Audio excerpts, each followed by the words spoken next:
Hello hello and welcome back to my channel. देखो तो कितनी सुंदर बन के आई हुई हूँ आज मैं। रेडी होके मैं किचन में आ गई हूँ क्योंकि आज है बहुत स्पेशल डे मेरे लिए और मेरी फैमिली के लिए। तो आज किचन में बना हुआ है बहुत सारा खाना। आज घर में एक बहुत बड़ा फीस्ट हो रहा है। घर में हमने एक छोटी सी पूजा भी रखवाई हुई है, तो बस उसके अकॉर्डिंग ही हम सारा खाना बना रहे हैं। घर में आज बहुत सारा खाना बनना है।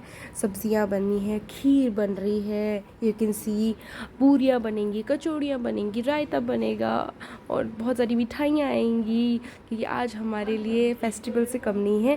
ये देखो, एक तरफ मैंने लगा दिया था खीर को बनने को तैयार करने में, दूसरी तरफ मैं बना रही हूँ आलू की सब्ज़ी। आलू की सब्ज़ी के लिए कुछ नहीं करना है, घी, ज़ीरा, टमाटो, मिर्ची और अदरक का पेस्ट जैसे मैंने आपको पहले दिखाया उसको ग्राइंड करके हमने घी में रख दिया है पकने के लिए। जैसे ही वो थोड़ा रिलीज़ करेगा ऑयल, हम डाल देंगे आलू।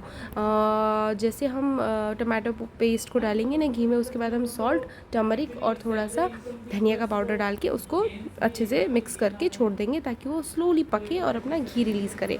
मीनवाइल मैंने थोड़ा सा खीर को स्टर करके अब देखो मैं यहाँ पम्पकिन चॉप कर रही हूँ क्योंकि हमारे घर में ज़्यादातर हम आलू की सब्ज़ी के साथ पम्पकिन की सब्ज़ी ज़रूर बनाते हैं।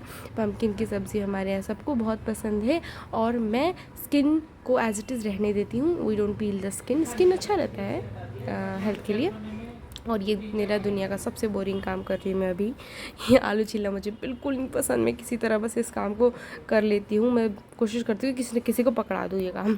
ये आलू छीलने के बाद मैंने फटाफट ग्रेवी में डाल दिया क्योंकि ग्रेवी ने अब ऑयल रिलीज़ कर दिए थे। बस उसके बाद मैंने थोड़ा सा ऑल स्पाइस डाला, थोड़ा सा पानी डाला और कुकर के ढक्कन को मैंने कर दिया है बंद ताकि वो अच्छे से मिक्सर अप होके और बन जाए जल्दी जल्दी से, ठीक है। और जैसे ही सब्ज़ियाँ रेडी हो रही है उसमें डालने के लिए मैं यहाँ पर चॉप कर रही हूँ या साफ़ कर रही हूँ ग्रीन कोरिएंडर को, ठीक है। बस इसको थोड़ा सा साफ़ करके और धो के मैं फ़ाइन चॉप करके पहले रख लूँगी ताकि जैसे ही सब्ज़ी रेडी हो जाए हम ये धनिया उसमें डाल दें क्योंकि धनिया ऑफ कोर्स आँखों के लिए तो अच्छा रहता ही है और इसकी खुशबू भी सब्ज़ी में बहुत अच्छी लगती है। बस देखो मैं फ़ाइन चॉप करके पहले ही रेडी रख लेती हूँ ताकि ना साथ के साथ मेरा काम फिनिश अप होता रहता है। यहाँ मैंने खीर का टेक्स्चर चेक करी, खीर मुझे ऑलमोस्ट रेडी रख रहा है। मदर इन लॉ को मैंने बुला लिया है कि वो एक बार मेरे खीर को चेक कर दें क्योंकि देखो मेरा ना नया नया एक्सपीरियंस है, मैं चीज़ें इतनी अच्छे से नहीं बना पाती हूँ तो मुझे दिखाना होता है कि हाँ आप सही बन रहा है, मैं सही कर रही हूँ क्योंकि मैं गड़बड़ कर सकती हूँ, मेरे में बहुत चांसेस है। ये मैंने आटा लगाने के लिए आटे में अजवाइन, मोमन, नमक डाल के रेडी रख लिया है। किचन देखो कितना फैला हुआ है, ओके। यहाँ मीनवाइल जब तक दोनों बर्नर बिजी है मैं बना रही हूँ रायता। आज हम रायता बनाएंगे घिया का क्योंकि मैंने बोला ना आज बहुत स्पेशल डे है, तो स्पेशल डे पे स्पेशल चीज़ें तो बनेगी ना। जनरली हम प्लेन रायता या बूंदी का रायता बनाते हैं पर आज एज अ सेट हम बना रहे हैं घी का रायता। कुछ नहीं करना, घी को कद्दूकस करके आप 2 विसल लगा दो और उस घी को ठंडा करके दही में डाल के मिक्स करो। वही रेगुलर के मसाले, सॉल्ट, ब्लैक पेपर, जीरा और मिंट का पाउडर और बस आपका रायता हो जाएगा रेडी। पानी कंसिस्टेंसी के हिसाब से आप डालेंगे और दूध, as I said in my previous videos also, दूध आप सर्व करने से पहले डालते हैं। इससे क्या होता है रायते में खटास ज़्यादा नहीं बनती है, ओके। इसको अच्छे से मिक्सन अप करके बस अब मैं इसको फ्रिज में रखने जा रही हूँ ताकि रायता ठंडा रहे और इसमें खटास ज़्यादा ना बढ़े क्योंकि काम ख़त्म करना होता है तो हमें पहले ही रायता बनाना होता है। ऑफ कोर्स उसी टाइम मीन टाइम बना नहीं सकते उसी टाइम क्योंकि मुझे पूरियाँ बनानी होगी क्योंकि पूरियाँ ज़्यादा इंपॉर्टेंट है गरम गरम होना, क्योंकि रायता का तो मैं टेम्परेचर कंट्रोल कर सकती हूँ फ्रिज में, पूरी का नहीं कर सकती ना। ये खीर जब तक बन गई है अब बस इसमें एक लास्ट चीज़ हम डालेंगे, वो है इलायची का पाउडर। इलायची का पाउडर ना मैं जनरली फ्रेश ही क्रश करती हूँ, फ्रेश ही इसको बनाती हूँ बिकॉज़ मुझे ऐसा पसंद है। आई बिलीव कि जैसे हम पहले क्रश करके रखते हैं ना मिक्स करके जो इलायची का पाउडर, उसका जो अरोमा होता है वो निकल चुका होता है बहुत हद तक।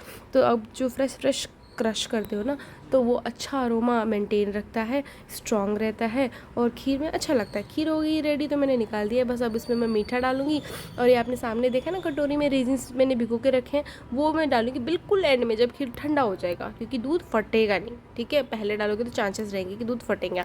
अब मैंने यहाँ पर देखो कढ़ाई चढ़ाई है, कढ़ाई में तेल जैसे ही गर्म हो जाएगा मैंने डाल दिया है फेनुग्रीक सीड्स, उसके बाद मैं डाल रही हूँ क्यूमिन सीड। ये दोनों जैसे ही अपना फ्लेवर रिलीज़ कर देंगे ऑयल में, हम इसमें डाल देंगे पम्पकिन जो मैंने पहले चॉप करे हुए थे क्योंकि आज मैंने बोला ना 2 सब्जियां बन रही है। आलू की तो उधर बन ही चुकी है और इधर अब हम पम्पकिन बना रहे हैं, ठीक है। पम्पकिन बनने के बाद ऑलमोस्ट मेरा काम ख़त्म हो ही जाएगा, क्योंकि ऑफकोर्स मैं आटा लगा चुकी, रायता बन चुका और कचौड़ियों की तैयारी भी हो चुकी है। और इसके बाद में बैठूँगी पूजा में। पूजा का व्लॉग मैंने बनाया नहीं है, क्योंकि ऑफकोर्स हमारे पंडित जी थोड़े से स्ट्रिक्ट हैं। तो स्ट्रिक्ट तो क्या, वो ज़्यादा स्ट्रिक्ट नहीं है, मैं थोड़ी सी ज़्यादा शाई हूँ। मुझे ना, आप बस वीडियो में ऐसे चटपटर आप मेरी आवाज़ सुन रहे हो, अगर आप मुझे इन पर्सन और इंडिविजुअली मिलोगे ना, तो आप रेयरली मुझे बोलते हुए सुनोगे, क्योंकि मैं बहुत शाई पर्सनैलिटी हूँ। मैं बस वीडियो के पीछे, कैमरे के पीछे चटरम पटरम कर सकती हूँ। ये मैंने डाल दिया चिलीज़ को चॉप करके। अब बस ये थोड़ा और फ्लेवर रिलीज़ कर दे और बस हम इसमें डाल देंगे पम्पकिन। ठीक है। हाँ, तो मैं क्या बोल रही थी, आज है बहुत स्पेशल डे। आज हमारे पूरे घर के लिए एक फेस्टिवल है, क्योंकि हमारे जो बहुत स्पेशल पर्सन है ना, आज उनका बर्थडे है। अब किसका बर्थडे है, ये इसके लिए तो आपको अभी थोड़ी देर रुकना पड़ेगा। ठीक है, थोड़ी देर रुको, अभी बताती हूँ। देखो, आलू की सब्ज़ी हो गई है रेडी, बिल्कुल एकदम गर्मा गर्म। और अब बस मैं इसमें डाल रही हूँ हरा धनिया।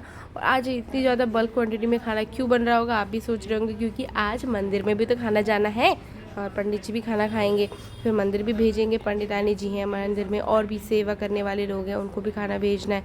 तो इसलिए आज हमारे घर में बल्क में खाना बन रहा है। ठीक है। और बस अब यहाँ पर देखो, सब्ज़ी हो गई आलू की रेडी। इसके साथ खाने के लिए पूरी तो गरम गरम ही बनाएंगे। ठीक है। आज मैं किसी चीज़ में चखूँगी नहीं, क्योंकि ऑफकोर्स आज मंदिर में जाएगा खाना, तो आज सॉल्ट पेपर चेक नहीं करेंगे, आज भगवान भरोसे बनाएंगे। ये देखो, मैंने थोड़ी सब्जियाँ डाल के इसको स्टीम करने के लिए छोड़ दिया था पम्पकिन को। अब जैसे थोड़ा सा स्टीम हो गया है, मैंने अब जाके इसमें डालूँगी मैं सॉल्ट और टर्मरिक और धनिया का पाउडर। ठीक है, बस ज़्यादा कुछ मसाला होता नहीं है इसमें, बिकॉज़ पम्पकिन की सब्ज़ी वैसे बहुत ही सिंपल रहती है, कोई भी बना सकता है। मतलब मेरे जैसे स्टूपिड सारी चीज़ें सीख सकती है, तो ऑफ कोर्स ये तो आप लोगों के लिए तो बिल्कुल ऐसा है, चलते फिरते piece of cake, you know. और बस ये तीनों चीज़ें मैंने डाल के इसको अच्छे से स्टर करके फिर मैं ढक दूँगी। उसके बाद जब ये बन जाएगा, थोड़ा सॉफ्ट हो जाएगा अच्छे से, फिर हम इसमें डालेंगे आमचूर का पाउडर और फेनल सीड्स का पाउडर। तो इससे क्या होगा, अच्छी सी खुशबू रहेगी और सब्ज़ी एकदम टकाटक खाने के लिए रेडी रहेगा। ठीक है। पम्पकिन की सब्ज़ी थोड़ी सी खट्टी अच्छी लगती है, तो इसलिए हम इसमें डालेंगे आमचूर पाउडर थोड़ा अच्छे से। ठीक है। अब बस मेरा काम हो ही गया, अब मैं जाऊँगी पूजा में बैठने के लिए। और अब मैं दिखा रही हूँ किसका बर्थडे। रुको तो थोड़ी देर, आपसे भी रुका नहीं जाता ना, थोड़ा रुको, थोड़ा सा पेशेंस अच्छा होता है। बस अब मैं इसको डाल रही हूँ स्टीम होने के लिए, और अब मैं आपको दिखाऊंगी आज किसका बर्थडे है। Ready, 1 2 3 and go. ये देखो, आज है मेरे हस्बैंड का बर्थडे। ठीक है। तो बस अब आप लोग ने देख लिया ना, चलो do like share and subscribe, और मिलते हैं अगले व्लॉग में। Bye bye, see you.